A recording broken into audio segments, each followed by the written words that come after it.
나는 기본적으로 이석기라는 사람이 아주 마음에 안 들어요. 그 사람의 녹취록이 사실이라는 전제로 볼 때 이석기라는 사람은 정상적인 대한민국 국민은 아닌 것 같아. 나는 좀 정상적인 대한민국 국민은 아니라고 보는데 현재까지 그 이석기 녹취록이 음성 파일이 공개가 안 됐죠. 국정원에서 이석기가 내란죄다. 이석기가 내란 음모죄라 그러면서 대대적으로 뉴스 보도를 하면서 잡아갔어. 그러면서 잡아가면서 언론에 녹취록이 공개가 된 거야. 그래서 우리가 그 녹취록을 보면서 야 이석기 이거 미친 것 같다. 얘는 지금 정신병원 가야 되는 거 아니냐. 그러면서 잡아가라 그랬어. 근데 그 녹취록이 언론에 공개될 때 국정원에서 나온 녹취록이다 이렇게 다 얘기했잖아. 근데 언론 보도 찾아보니까 국정원에서 나왔다는 얘기도 없어. 정확하게. 그러더니 막 국정원이 뭐라고 이석기한테 신문을 했냐면 언론에 공개된 녹취록에 의하면 그러면 그 녹취록이 국정원에서 조사한 녹취록이 아니라는 거야. 채널A에서 처음으로 공개된 녹취록인데 그게 국정원에서 나온 녹취록이 아니라는 거야. 만약에 국정원이 지네가 녹음했으면 이 녹취록에 나온 대로 너 이렇게 했잖아 하면서 음성 파일 까야 되는데 음성 파일도 안 까고 언론에 공개된 녹취록에 의하면 그러면서 이석기를 신문했다는 거야.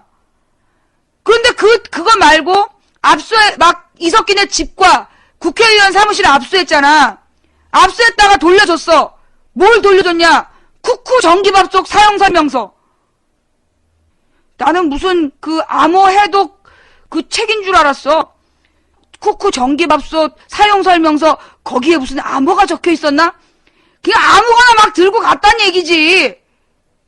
그 다음에 또 그 이석기 집에서 그때 뭐였지? 아니야 유로화를 비롯한 현찰 1억 몇천이 발견됐다. 그래가지고 막 공작금이라고 막 보도가 나왔잖아. 공작금 아니냐고 댓글 막 달렸잖아. 근데 알고 보니까 유로화는 없고 루블화. 러시아에 그때 무슨 위성발사 때 견학 가느라고 바꿨던 거 그거 30만원. 그 다음에 달러 뭐 30만원 해갖고 66만원 정도에 해당하는 외화가 나왔고 나머지 1억 몇천은 전세 보증금. 누가 이제 전세를 빼달라고 그래가지고 전세 보증금 찾아놓은 거야.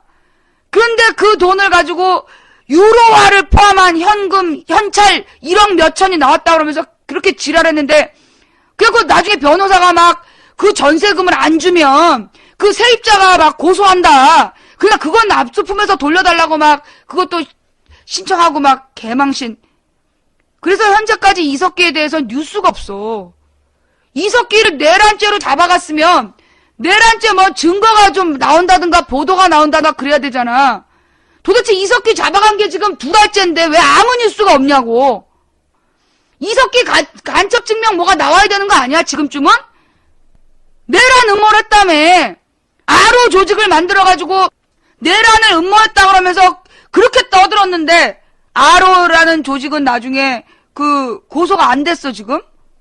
아로라는 조직은 지금 기소가 안 된 상태야? 그 뭐야 지금? 나는 또 이석기가 간첩죄로 그 국가보안법 위반으로 노무현 때 사면받은 줄 알았어. 간첩을 사면했다 그래갖고 내가 그런 줄 알았다니까? 근데 나중에 찾아봤더니 뭐냐? 이석기가 무슨 중부지역당인가라는 뭐 이렇게 비밀 조직을 만든 거야. 비밀 조직을 만들었는데 그 중부지역당의 당원 명단을 갖고 간첩이 남한에서 빠져나가다가 서해바다에서 반파된 채로 발견이 됐다는 거야. 그래서 그 반파된 잠수함 안에서 그 명단이 나온 거야. 아니 도대체 그 어떤 간첩이 그렇게 중요한 명단을 놓고 지 혼자 갔는지 모르겠는데 반파된 잠수함에서 중부지역당이라는 명단이 나왔다. 그래서 그 중부지역당을 만든 이석기는 무슨 비밀 불법 조직 구성죄에 해당이 되는 거였지. 불법 조직을 만들었다. 그래서 그걸로 국가보안법 위반 처벌을 받은 거야. 불법 사조직이 아니라 국가보안법상 무슨 이적단체 조성죄 이적단체를 만든 죄로 국가보안법 처벌을 받았던 거야. 그러니까 그 이적단체라는 게 실제로 무슨 간첩으로부터 돈을 받았다든가 간첩짓을 했다라든가 그게 나온 게 아니라 이적단체라는 걸 구성했다라는 죄목으로 수배가 됐어. 수배가 됐다가 2002년에 노무현 대통령이 막 지지도가 막 2회창을 꺾고 올라갈 때 갑자기 잡혀. 자수했든가 잡혔든가. 그래가지고 노무현 대통령을 막 비판 때 세운 게 이석기야. 그 당시에.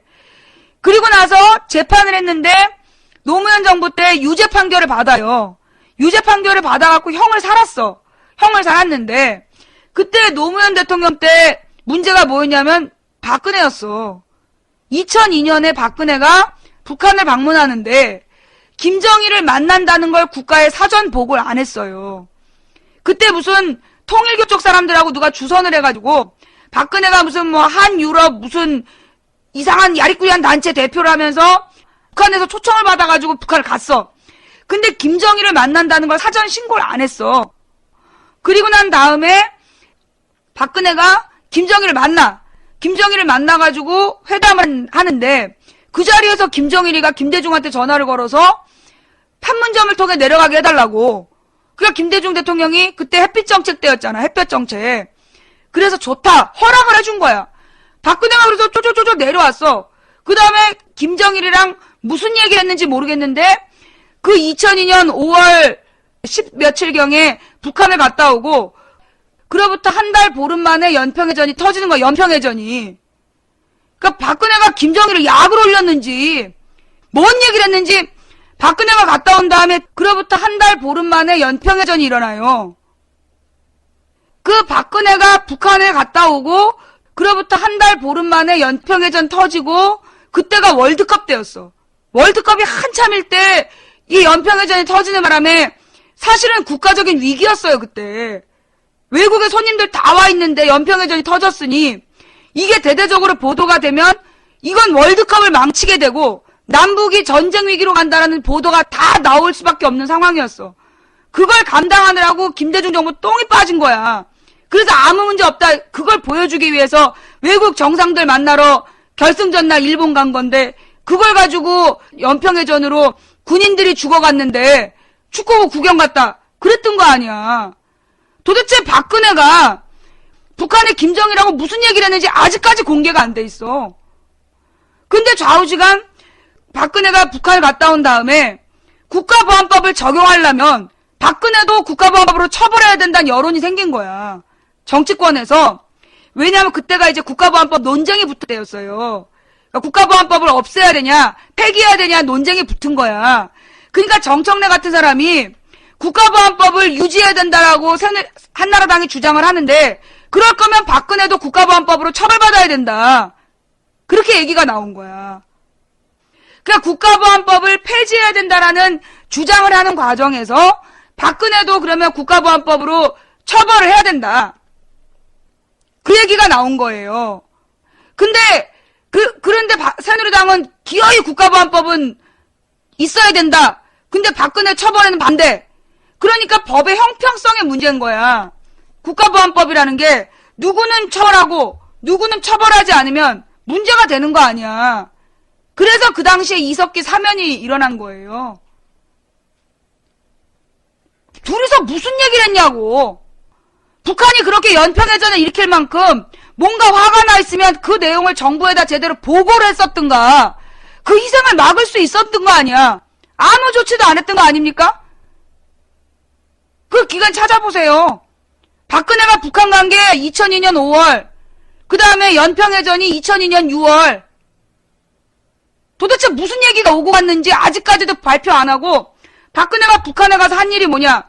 주체사상탑 관광을 했어요. 근데 주체사상탑이 왜 문제냐면 그게 김일성을 우상화하는 탑이야. 김일성의 공적을 세계 만방에 알리기 위해 쌓은 건축물인데 거길 갔다 왔다니까? 그거는 김일성을 우상화하는 북한의 행동에 동의를 표현하는 거야. 그 영상도 있어요. 주차 타서 갔다 온 거. 그 다음에 김정일하고 단독 면담을 하면서 그 면담 내용을 국가에 정식 보고를 안 했어. 그리고 돌아와가지고 김정일을 칭찬하는 자서전을 썼어. 그러면 주체사상탑 갔다 오고 김정일 칭찬글을 내면 그거 국가보안법에 걸려요. 현행 국가보안법상 북한에 가서 국가의 사전 허락 없이 김정일을 만났어. 그 다음에 김정일이랑 뭔 얘기 했는지 정식 보고를 안 했어. 그 다음에 가서 주체사상탑을 관광하고 그 다음에 돌아와서 김정일 칭찬글을 남겼어. 그러면 이거 국가보안법으로 처벌받아야 되는 거야. 그 당시에는 국가보안법상은 개성공단도 안 돼. 금강산 관광도 안 되는 거야. 국가보안법상. 그래서 그때 국가보안법이 무용지물로 전락되는 상황이었어요. 그래서 이석기를 풀어준 건데 그걸 가지고 노무현이 이석기 사면했다고. 그 논란의 주인공이 박근혜야. 논란의 주인공이 박근혜라고. 근데 얘네들은 지네가 사고 쳐놓고 그걸 노무현한테 뒤집어 씌워. NLL 포기 발언은 정확하게 노태우 김영삼이 했어. 근데 노태우 김영삼이 NLL 포기 발언한 걸 노무현이 가서 바꿀 수 없다라고 못 바꿔 온 거야. 그런데 노무현이 NLL 포기했다고 거짓말하고. 독도 관련해서도 지금 이명박이 뭔가 사고 쳤지. 독도 관련해서 이명박이 뭔가 사고를 쳐놓고 그 외교문서 대량 파기했어. 그것도 나중에 문제될 거야. 그래놓고 얘네들은 김대중 대통령이 쌀 보내서 그걸로 핵 만들었다고. 야, 그러면 쌀 생산량이 동아시아에서 제일 많이 나오는 베트남은야 핵무기 선진국이겠다. 베트남 핵국수냐? 그 북한 저 베트남 쌀 팔아가지고 핵무기 한번 만들어 봐봐. 그때 보니까 사이버 사령부였던 것 같아. 어떤 놈이 기억나요, 여러분? 그 해군 사건? 자기가 해군인데 공해상에서 북한군이 그 쌀을 파는 걸 본 적이 있다. 그렇게 인터넷에 그때 우리 방송에서 글 썼던 놈 썼어. 2011년인가 10년인가?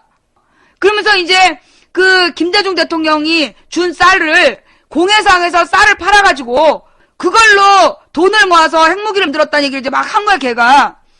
그래서 내가 물어봤지. 야, 너 진짜 해군 맞냐? 맞대는 거야. 그래서 내가 물어봤지. 야, 그러면 너는 현역 해군인데 북한군이 공해상에서 쌀 파는 걸 보고 아무 조치도 안 했냐? 그랬더니 아무 말 안 하고 그냥 나가더라고. 너는 해군인데 그러면 북한군이 쌀 파는 거를 직접 목격했다면서 그 아무 조치도 안 하고 돌아왔냐? 했더니 그냥 나가버리더라고. 그게 지금 생각하니까 그게 사이버 사령부였던 거야. 하여튼 그러면서 김대중이 쌀 보내가지고 그걸로 핵무기 만들었다고 개뻥을 치고, 야, 그 쌀 팔아가지고 핵무기 한번 사봐. 말 같은 얘기를 하지, 진짜. 박근혜 북한 간 거 동영상 있어. 박근혜 방북 동영상 치면 나와. 포털에 가서 쳐봐. 박근혜 방북. 그럼 북한 갔다 온 동영상 나와. 유튜브에 있어, 유튜브에. 그러자 나는요, 얘네들이 맨날 김대중이 그 연평해전 때 축구 보러 갔다는 얘기를 할 때 나는 그 시점인 걸 몰랐어. 얘네가 맨날 얘기한 게 그거 아니야? 김대중이 연평도 사병들이 죽었는데 연결식에 참여 안 하고 축구 보러 갔다. 그 얘기를 맨날 할 때 나는 그게 국방부의 관례라고 설명했는데 알고 보니까 그해 5월 달에 박근혜가 북한에서 김정일하고 단독 면담을 했어. 그 내용이 뭔지 아직 공개가 안 됐어. 그로부터 한 달 2주 후에 연평해전이 터진 거야. 혹시 김정일 약 올렸어? 김정일 개새끼 그러고 온 거야? 혹시 주차탑에 가가지고 김일성 개새끼 그 다음에 김정일이랑 면하면서 김정일 개새끼 그런 거야? 그래 북한에서 열받아갖고 연평해전 일으킨 거야? 그래서 돌아와갖고 책에다는 막 이렇게 칭찬하는 거야? 아 도대체 연평해전이 박근혜가 특별 방문을 했는데 연평해전을 왜 못 막았냐고. 여러분 어저께요 영국의 파이낸셜 타임즈하고 더 타임즈가 세계 10대 신문에 들어간다 그러잖아요. 언론에. 그 더 타임즈에서 지난 대선에 박근혜 그 부정선거에 대한 기사가 났답니다. 지금 유럽이 박근혜가 유럽을 방문할 거라는 걸 두고 그 불란서 TV도 마찬가지고 영국 언론도 마찬가지고 그 지난 대선 불법 선거 문제를 굉장히 심각하게 다루고 있습니다. 그럴 수밖에 없는 것이 지난 대선은 지난 대통령 선거는 어떤 민주주의 국가에서도 받아들일 수 없는 영국의 더 타임즈에서 그 박근혜 지난 대선에 대해서 비판하는 기사를 썼다고 그러더라고요. 어떤 나라에서도 허락할 수 없는 민주주의를 기만하는 일이 벌어졌습니다. 여러분 요즘에 그 혹시 스마트 시계 아세요? 무슨 휴대폰하고 같이 세트로 나오는 이렇게 손목에 차는 스마트폰. 그게 요즘에 비상이래요. 이번 이제 수능을 앞두고 애들이 그걸 타고 들어오면 그게 스마트폰인지 시계인지 구분을 못해서 그 지도에 문제가 생길 수 있다. 그런 기사가 났다는데 그 밑에 달린 댓글이 뭐냐면 제가 컨닝은 했지만 컨닝으로 합격했다는 겁니까? 그 책임자를 처벌하십시오. 라고 얘기할 거다. 누구한테 배운 것 같죠? 대선도 부정인데 수능쯤이야. 이런 댓글 밑에 제가 컨닝 때문에 컨닝은 했지만 컨닝으로 합격했다는 얘기입니까? 라고 따진다라는 그런 우리 그 수능생들의 재치 있는 댓글이 얘기가 되고 있습니다. 대한민국 정말 부끄럽고 절망적이다라고 생각하십니까? 부끄럽고 절망적인 나라를 만든 건 누구일까요? 정치 문제 머리 아파, 골치 아파. 쿨하게 정치 문제 그냥 신경 꺼. 젊은이들이 정치 문제에 대해서 관심을 안 갖는 게 쿨한 거라고 생각하시는데요. 그건 쿨한 게 아니라 맹한 겁니다.